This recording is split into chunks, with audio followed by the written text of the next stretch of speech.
जी नमस्कार, मैं S K. Pandey, founder and head CLC. मेरे विचार से किसी भी देश की तरक्की में वहाँ के नागरिकों का, उनका एजुकेशन और उसकी क्वालिटी, इस पे बहुत कुछ डिपेंड करता है। सीएलसी का एक छोटा सा मिशन है, एजुकेशन का कमर्शियलाइजेशन नहीं होना चाहिए।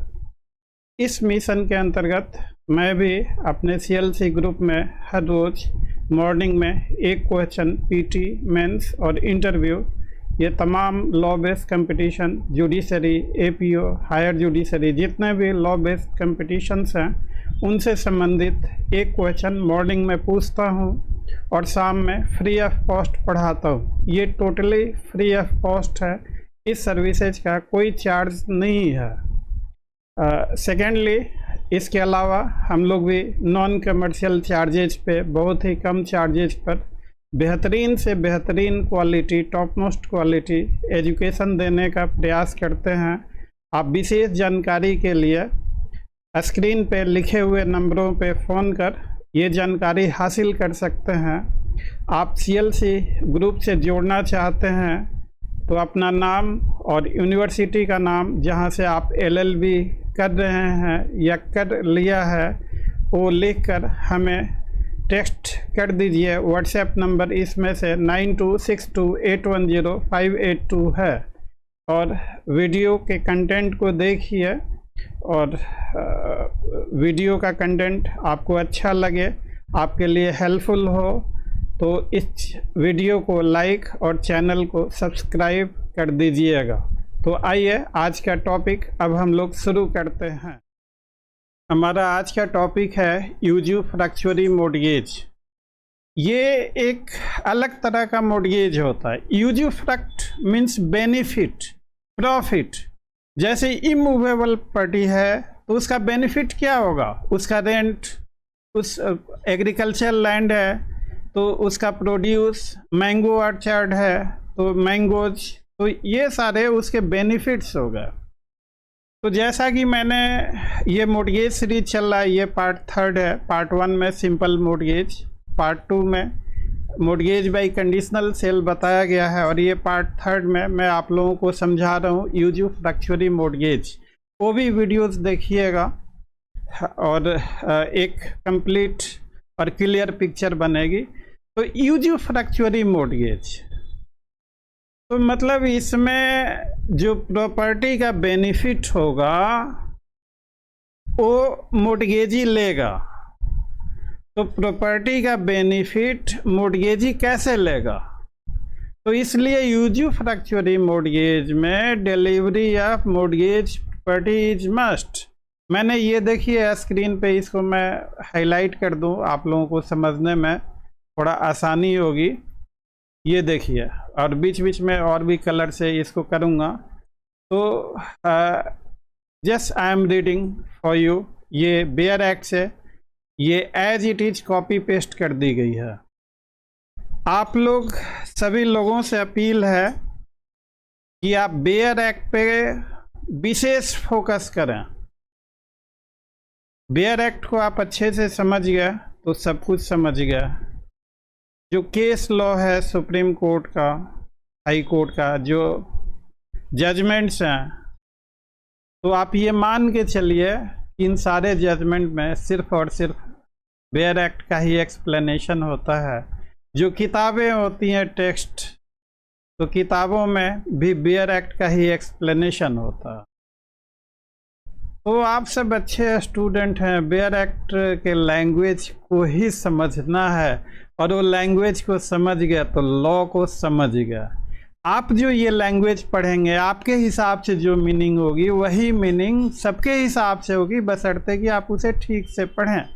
जो इसेंशियल्स ज़रूरी होता है एग्ज़ाम में लिखने के लिए, तो इसेंशियल जो बेयर एक्ट का लैंग्वेज है उन्हीं से बनता है, इसेंशियल्स बाहर से नहीं आता। तो देखिए आपके सामने इसेंशियल मैं बना रहा हूँ। यूज़ुफ्रैक्चुअरी मॉर्गेज का essential, where the mortgagor delivers possession. तो पहला इसेंशियल क्या हो गया? लिखा हुआ डिलीवर्स पोजीशन, इसको दूसरे इंक से हाईलाइट कर दूं।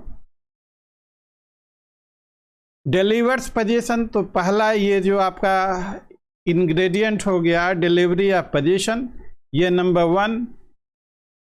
उसके बाद दूसरा इम्प्लाइड और एक्सप्रेस अंडरटेकिंग बाय मोर्गेजर, तो आगे लिखा हुआ है एक्सप्रेसली और by implication bind himself to deliver position of the mortgage party to the mortgagee. तो इम्प्लाइड और express undertaking by mortgagor to deliver such position, ये दूसरा इंग्रेडिएंट हो गया इसेंशियल।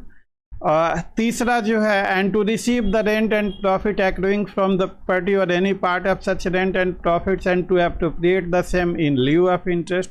तो तीसरा हो गया इंजॉयमेंट और use of party by mortgage until mortgage money is paid, ये तीसरा भी यहाँ पे लिखा हुआ। और सेम और partly in lieu of interest और partly in payment of mortgage money, the transaction is called an usufructuary mortgage and mortgagee and usufructuary mortgagee. तो ये बेसिकली 3 इसेंशियल्स हैं। इनके अलावा मैंने और भी 2 इनपुट लिख दिया है इसमें। Mortgagee has no right to sue for sale of mortgage property, तो इसमें मोर्गेजी का कोई राइट नहीं होता मोर्गेजर को सू करने का। ये जो है मोर्गेज मनी वसूलना, मोर्गेजी को प्रॉपर्टी दे दी गई और मोर्गेजी उसी प्रॉपर्टी से अपना लोन जो कि मोर्गेज मनी है उसे वसूलेगा। अब मान लीजिए कि मैंने यूज़ुफ्रैक्चुअरी मोर्गेज किया, मैंने अपनी प्रॉपर्टी दे दी मोर्गेजी को, तो मोर्गेजी उस प्रॉपर्टी का जो रेंट आ रहा है या उस प्रॉपर्टी का जो प्रॉफिट हो रहा है उसी प्रॉफिट से अपना मोर्गेज मनी वसूल करेगा। जिस दिन उसका मोर्गेज मनी वसूल हो जाएगा उस दिन हमारी प्रॉपर्टी रिलीज होकर रिवर्ट बैक हमें वापस आ जाएगी। तो जब हमने मोर्गेजी को ये प्रॉपर्टी डिलीवर कर दी तो हमारी कोई पर्सनल लायबिलिटी नहीं बनती। अब प्रॉपर्टी से प्रॉफिट होता है या नहीं प्रॉफिट होता है, ये मोर्गेजी का विजडम है कि उसने ऐसी प्रॉपर्टी सेलेक्ट की। तो यूज़ुफ्रैक्चुअरी मोर्गेज में सिंपली मोर्गेजर ने अपनी इमूवेबल प्रॉपर्टी दे दी मोर्गेजी को। यूज़ुफ्रैक्ट मतलब benefit, profit, rent arising out of immovable property इस सेक्शन के हिसाब से। तो इसलिए मोर्गेजी को ये राइट नहीं है to sue for realisation of mortgage money, और mortgagor is not personally obliged to pay the mortgage money.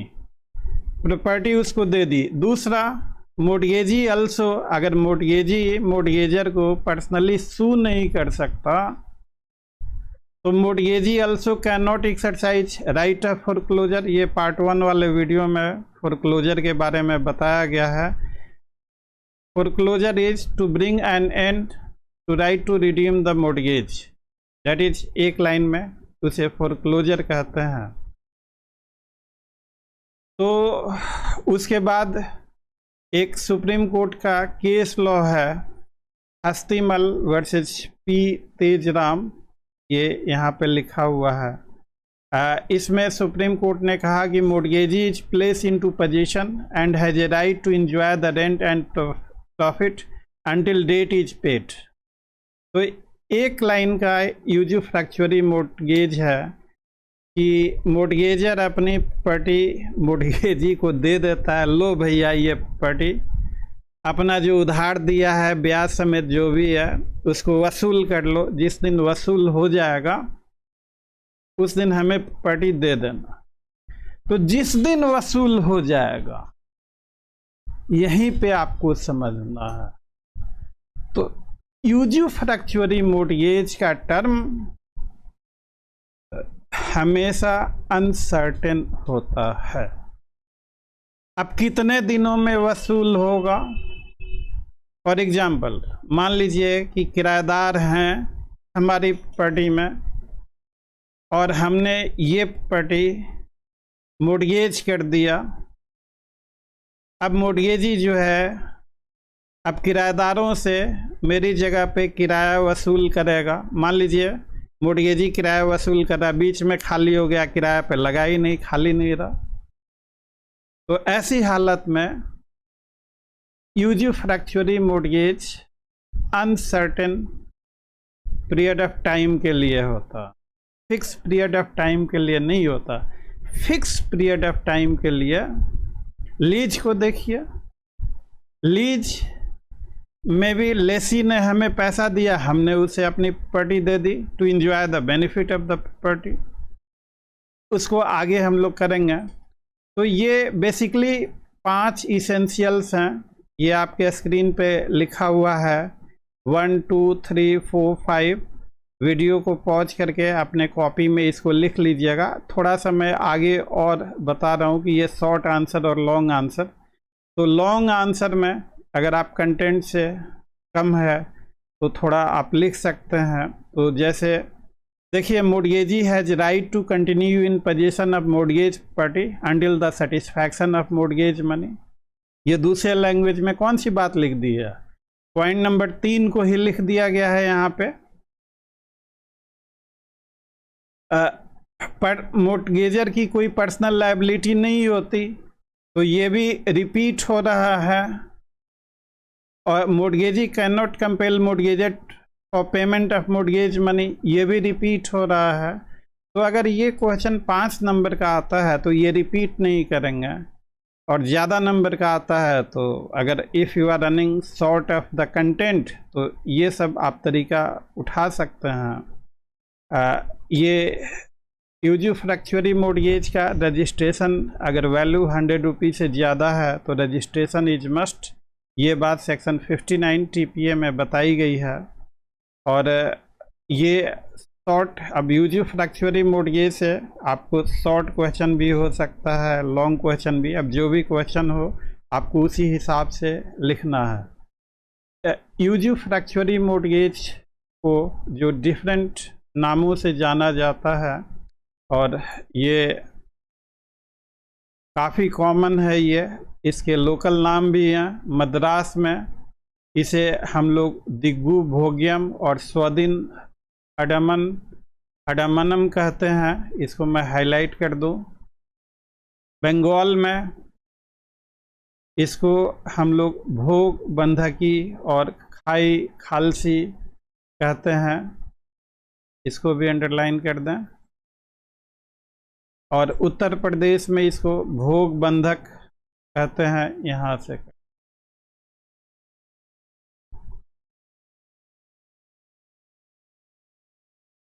Punjab में इसको लेखामुखी कहते हैं।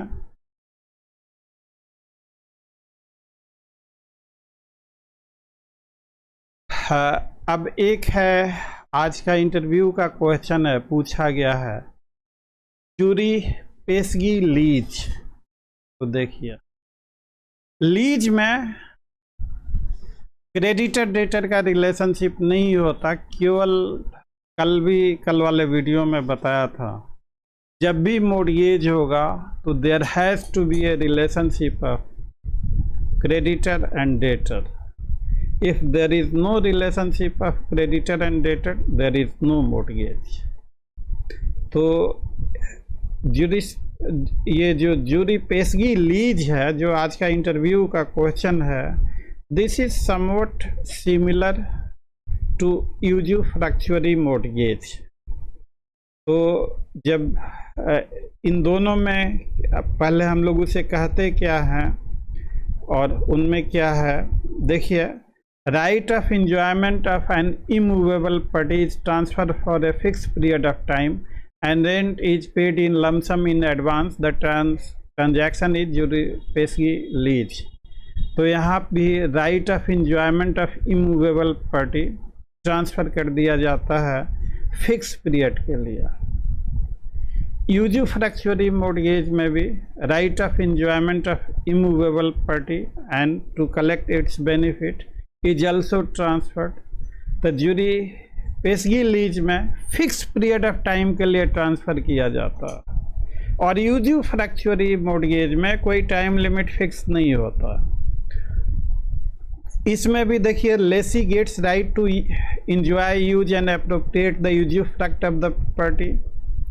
और लेसी जूरी पेशगी लीज है, और यूज़फ्रैक्चुअरी मॉर्गेज में भी मॉर्गेजी को राइट है यूज इंजॉय। लेकिन दोनों में अंतर है। पहला अंतर है कि there is no existence of debt between lessor and lessee, मतलब क्रेडिटर डेटर का कोई रिलेशनशिप नहीं है जूरी पेशगी लीज में। यूज़फ्रैक्चुअरी मॉर्गेज में there has to be a relationship of creditor and debtor. दूसरा जो है, जूरी पेशगी lease are for a fix term, a specific time limit provided. Usufructuary mortgage में कोई टाइम लिमिट नहीं होता। तो ये कुछ इनपुट्स हुए यूज़फ्रैक्चुअरी मॉर्गेज के। अब आ जाते हैं हम लोग आज के क्वेश्चन में। A takes ₹10,000 from B and hand overs possession of each party to B to enjoy its benefit for fixed period of 2 months। तो देखिए, फिक्स पीरियड ऑफ 2 मंथ है, तो ये यूज़फ्रैक्चुअरी मॉर्गेज नहीं होगा। ये आपका जूरी पेशगी लीज है, और ऑप्शन में जूरी पेशगी लीज नहीं दिया हुआ है, इसलिए इस MCQ का आंसर डी होगा। मेंस का जो क्वेश्चन है, statutory provisions related to usufructuary mortgage whether it can be created for fix time, तो जो अभी आपको बताया गया है उसे सीक्वेंस में लिखिए। और दिस MCQ फॉर इंटरव्यू में जूरी पेशगी लीज, तो अभी आपको बताया गया जूरी पेशगी लीज को, ये वीडियो को पॉज करके ये सारी चीज़ें आप लिख लीजिए। और इसके साथ ही आज का टॉपिक समाप्त होता है।